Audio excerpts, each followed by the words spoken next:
Hello, folks. This is your host, Tammy Tuckey, and you are now listening to the Tiara Talk Show. We bring you rare interviews with the makers of Disney magic. Whether they be singers, actors, Imagineers, animators, they have all made their mark on the Disney name. Be sure to check out the show notes, other episodes, contests, our social media pages from Facebook to Twitter, and more on our official website at www.thetiaratalkshow.com. Are you looking to plan and book an upcoming Disney vacation? Contact the Tiara Talk Show's official travel agent, James from Destinations in Florida, by visiting destinationsinflorida.com/tiara for a free quote. The link is also included in the show notes on our website. All guest opinions are theirs and theirs alone and do not represent the opinions of the Tiara Talk Show or the host. The Tiara Talk Show is not associated with the Disney Company. Thank you for tuning into this week's episode. And from all of us here at the Tiara Talk Show, have a hoop-de-doo day.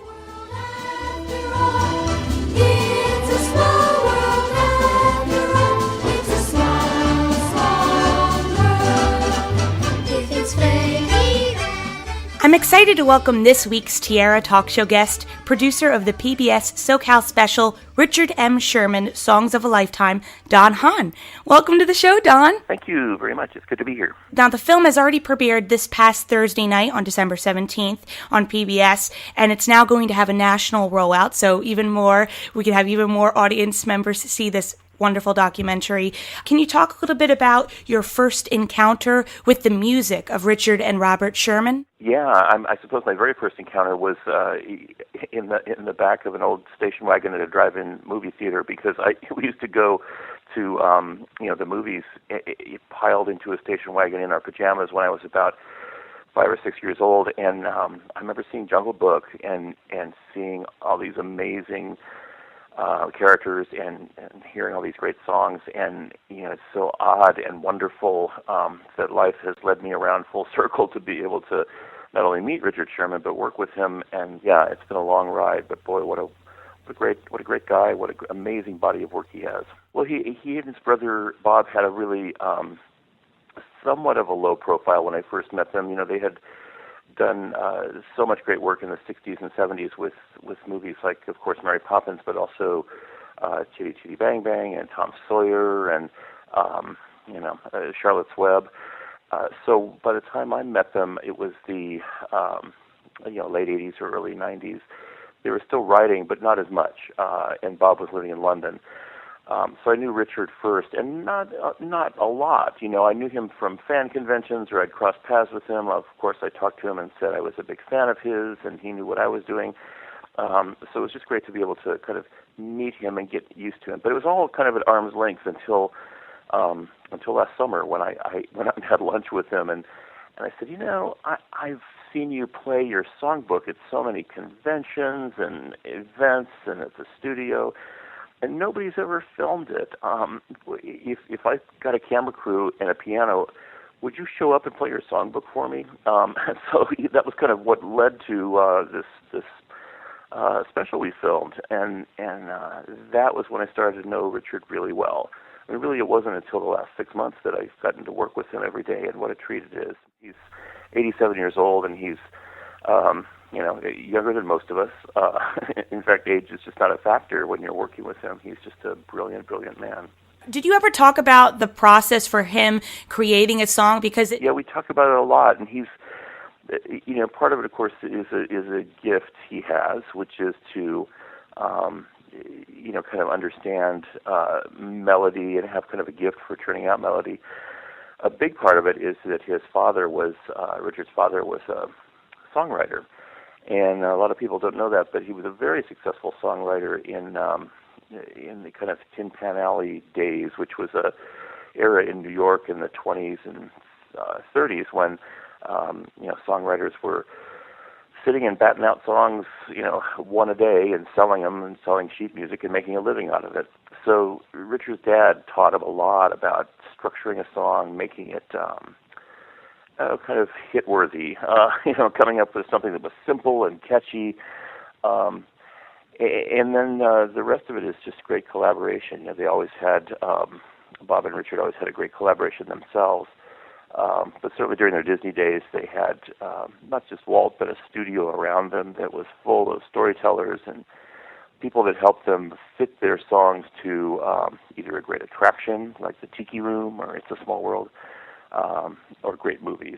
So, that's kind of their story, and they're very, Richard's very humble about it in a funny way. He's very aware that his gift for songs and songwriting comes from a lot of places, comes from his father, comes from Walt Disney, comes from his brother, and he's surprisingly, delightfully humble about it all. And you mentioned the job of a storyteller. So Richard and his brother would tell these stories through song, and you're now telling stories through documentaries. And you've worked on several these past years, Waking Sleeping Beauty to the recent PBS special on Walt Disney. Can you walk me through a process of creating a documentary? Because it just seems a far cry from actually making an animated film. Because that just seems like a whole totally new, different ballpark. Yeah, it is. I think I've made most of my career making animated films and have loved every minute of it and will always hope to do that. But I think like anyone, as you grow and progress in life, you want to try new things. And one of the things I have been really interested in lately is documentaries. I love history. I love telling stories, and it's a natural fit then to say, well, let's put together a story and tell it on film. And part of it is a little bit of it is wanting to share stories and give a voice to people who may not normally have a voice. Waking Sleeping Beauty was a little bit that way. Let's give a voice to the animators and the people in the engine room who really make these movies work, and you never get to see.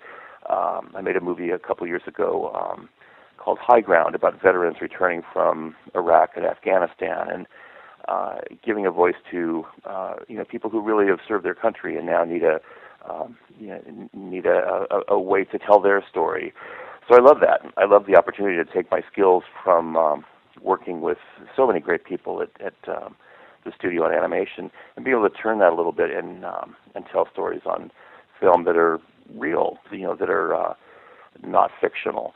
So that's been a real challenge, and I love it because in a fictional story you can craft it, you can throw things out, you can put things in, but in a documentary you're bound by facts, and you can lay out those facts in a different order, but you're bound by what really happened. And a lot of times you don't know what really happened. So a lot of what I love about it is the treasure hunt of trying to find out, well, what is it about Richard Sherman that made his songs work? What is it about his brother that made him really an interesting lyricist? So that kind of treasure hunt is really interesting to me too. And then putting that in the form of a film where you can say, okay, here's a film like Waking Sleeping Beauty, and have people see it and go, really? That's what happened? I had no idea. That's a real thrill as a filmmaker to be able to share a piece of history that maybe was an intimate piece of history for myself or someone. And what was the most surprising thing that you found in the archives while making this specific documentary on Richard? I think for Richard Sherman, we all know his Disney music, but I was surprised and pretty thrilled to find out all the other music he had written, especially early in his life. His first big hit was for Gene Autry. So here in the 50s, he's writing a country western song that Gene Autry sings, called "Gold Can Buy You Anything But Love." And so they had a big hit with that, and also how much they wrote for Annette Funicello, and how many, Richard wrote a lot of songs without his brother. He wrote songs like Christmas in New Orleans that Louis Armstrong sang. So they have this big body of work outside of Disney, and then Walt started to listen to their songs that they had written for Annette, and said, oh, these guys are interesting, let's bring them in and try them out. And they were kind of short order cooks for Walt, for a while anyway. Walt would say, yeah, I'm making this movie called Parent Trap, and here's what I'd like to hear, and here's what I'm thinking about, and they would just come in with a song the next day or the next week. And so they were able to serve those things up, and of course eventually Walt said, how'd you guys like to work under contract? It's a very rare thing. It doesn't exist really in Hollywood anymore. There's no contract songwriters at studios. It was a very unique time in Hollywood history that the Shermans would be there for 8 or 10 years and be able to write all these songs. And they were just down the hall, literally a few hundred yards from Walt's office. So he could call them down and just say, hey, I'm doing this thing with tiki birds, and I'm not quite sure what it is. Can you help me with a song? Or I have this General Electric pavilion for the World's Fair. Can you help me with a song? And that's a bad Walt Disney impression, but you get the idea that he really relied on these guys to musicalize so many of his ideas. Gifted guys in the right place at the right time, a huge background of American songwriting from their father, and then they're put in the midst of one of the most amazing times with one of the most amazing talents of the 20th century, Walt Disney, and I think that's where you get Richard Sherman. And when I first saw the trailer for this documentary, I was ecstatic to see that Broadway performer Ashley Brown was going to join in, and Juliana Hanson and the Barbershop Quartet. They're going to be performing the Sherman Brothers songs from their repertoire with Richard. That's so exciting because I love seeing Richard perform, but it's one thing to see it in a documentary and another to see him perform it live. Now, you had the honor of being there almost every day on set, I'm assuming. What is that experience like to you when you see Richard perform? It's terrific, as you would expect, but it's I always love seeing him perform because it just comes out of him. He's again very humble about it and says, "Gee, I'm not a singer," and we know that's fine.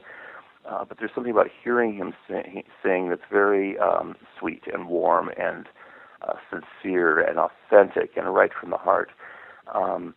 But when we talked about it, I went over to his house many, many times just to kind of hatch the program. It's an hour-long program.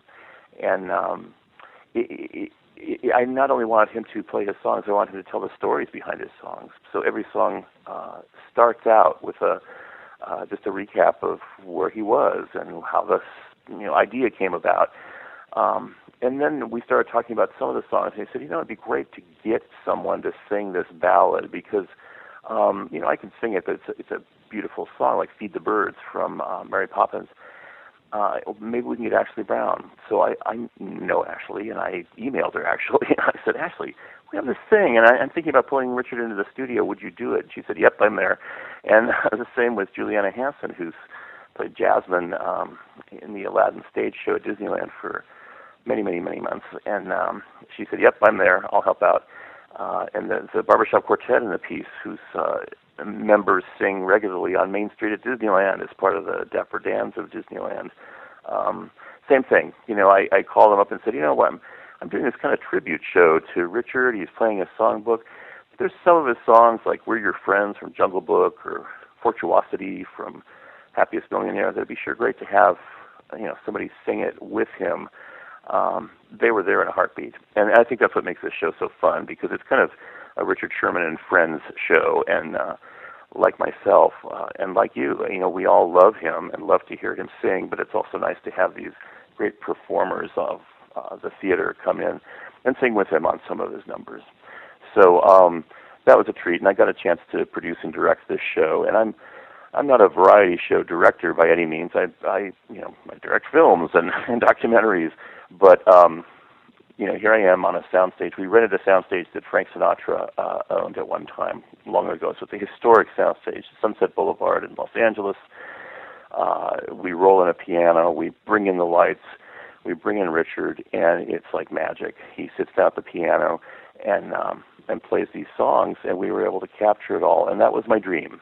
That's how it all started out, which is to say, if you had a chance to spend an hour with Irving Berlin, or a chance to spend an hour with Picasso and watch him paint and ask him questions, would you do it? And of course you would. You would want to. You would want to bring him in and ask him questions and have him talk and capture that.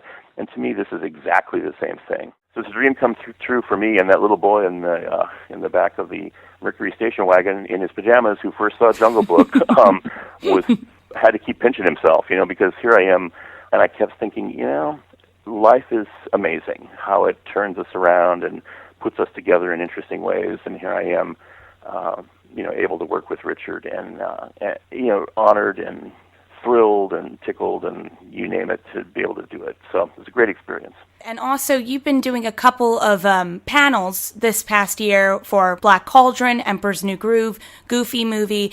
You really bring out the animators and the directors and their enthusiasm for doing these projects. And I can only imagine how much fun Richard had working on this documentary. Why do you think it is important to really represent these films that maybe, didn't get the amount of success or the recognition, or these individuals who didn't get the recognition in past years? Why do you think it's important now to bring that up, bring those subjects up again, and reintroduce them to a new generation? Well, I do it because it's fun and they're friends, so it's nice to get together again. But I think the big reason is time changes perceptions, and we forget that Fantasia, even Pinocchio, was kind of a box office disappointment when it came out. And it's hard to imagine now. You go, really, Pinocchio? But it was, and Fantasia was kind of a flop when it came out. So time changes our perception of those things. And what I love to do is continue the dialogue about movies, whether they're Disney movies or not, but bring the filmmakers in and talk about them. Because, maybe a movie didn't do well at the box office, or maybe it wasn't the right weekend, or it snowed in New York and nobody went to the movies. Who knows? But every movie has something interesting about it. Every movie has something special about it. And sometimes movies become, tremendous kind of cult favorites. Nightmare Before Christmas is a good example of that. It did well. It did okay, but it wasn't a box office smash at all when it came out. And people liked it, but it was kind of odd, and they said, it's Tim Burton, there's these puppets, and now you can fill the Hollywood Bowl with people singing all the songs and, joining in, and it's a cult favorite. And Emperor's New Groove is actually turning into that, too. There's when we did our panel discussion at the El Capitan Theater in Hollywood, the audience was full of people who know all the words and know all the songs and know all the punchlines that Kronk says, and so you have these movies that have a variety of backgrounds, but over time, people come back to them, and they come back again and again. So I love doing that. I do host a lot of panels because I love it. I enjoy it. I'm not a historian. There's so many great film historians out there. So many amazing people like Leonard Maltin or John Canemaker or Charles Solomon who know the details of animation or filmmaking. I'm not that guy, but I think in another life I had my own talk show or something. I really love bringing people together and saying, well, how did you do this? And what were you thinking when this happened? Partially for selfish reasons, because I'm really curious about it. So it's fun to sit there and sometimes with great friends and to be able to talk about it. And we did this year with Rescuers Down Under. I hosted a panel, and it's 25 years old, and there's some amazing moments in that movie. And films. I know you've hosted people that worked on Atlantis. And next year is its 15th anniversary, and I'm such a big fan. Yeah, I know, and I can't wait to sit down with some of the people in that movie. And I produced it, so I know every detail about that movie. But we'll have to have you back on the show to talk about that specifically, because I'm such a huge fan. No, it's good, but I'm glad you do that. And part of the reason I love what you do is you pull out these stories, and they're fascinating, but they shine a light on people and films and voices that you may not hear every day. We hear a lot about Frozen, let's say, and rightly so. It's a cool movie. It's great. The songs are great, and you can get that every day. So no harm. That's a great thing. But it's so fun to hear about Atlantis or about New Groove or about, Aristocats or, something that maybe is a little niche film that is still a wonderful jewel in the Disney canon of films. And I love doing that.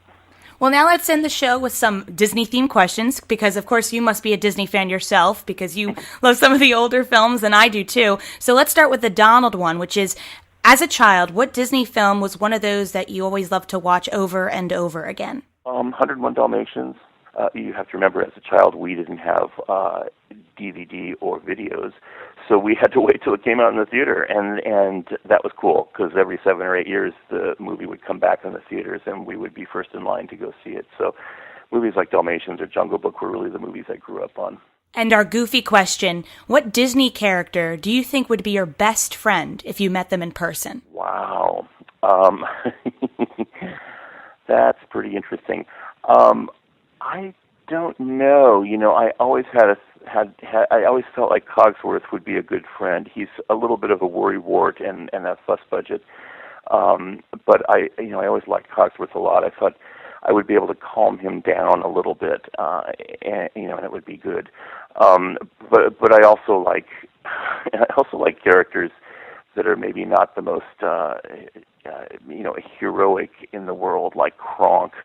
But I think would be a great friend. And he's not a hero; he's kind of a sidekick to Yzma in Emperor's New Groove. But what a cool guy to hang out with. And of course, in real life, Patrick Warburton, who does that voice, is the coolest guy on the planet to hang out with. So maybe that's a little bit why I feel that way. Yeah, he's cool. And our Mickey question, if I asked you to name any Disney song at this very moment, what immediately comes to mind? Wow. The Beauty and the Beast ballad comes to mind, and I don't know why. I just have tremendous affection for Howard Ashman and Alan Menken because I've worked with them a lot, of course. That song was very special and a special time in my life. I'm working on a new Beauty and the Beast right now with Emma Watson, and that's special. So that song has a lot of kind of emotional impact in my life, and it's a beautiful song, and Celine Dion and Peabo Bryson sang it beautifully when the film came out, and it's one that I hold close to my heart. Well, I have to thank you so much for coming on the show to talk about Richard M. Sherman, Songs of a Lifetime. It already premiered on the 17th, but keep checking your TV listings, and we will also be posting on our social media pages with more information about where you can also view the documentary. Thank you again, Don, for coming on the show, and we'll definitely have to have you back for Atlantis Talk and Emperor's New Groove, because I'm such a post-Disney Renaissance fan. So thank you for your time, and the best of luck on your upcoming documentary being released. I'm very excited for it. Thanks, Tammy, and thanks for all you do. It's always great to listen to your shows and your enthusiasm about all the cool stuff at Disney that I'm enthusiastic about. So it's great to be here.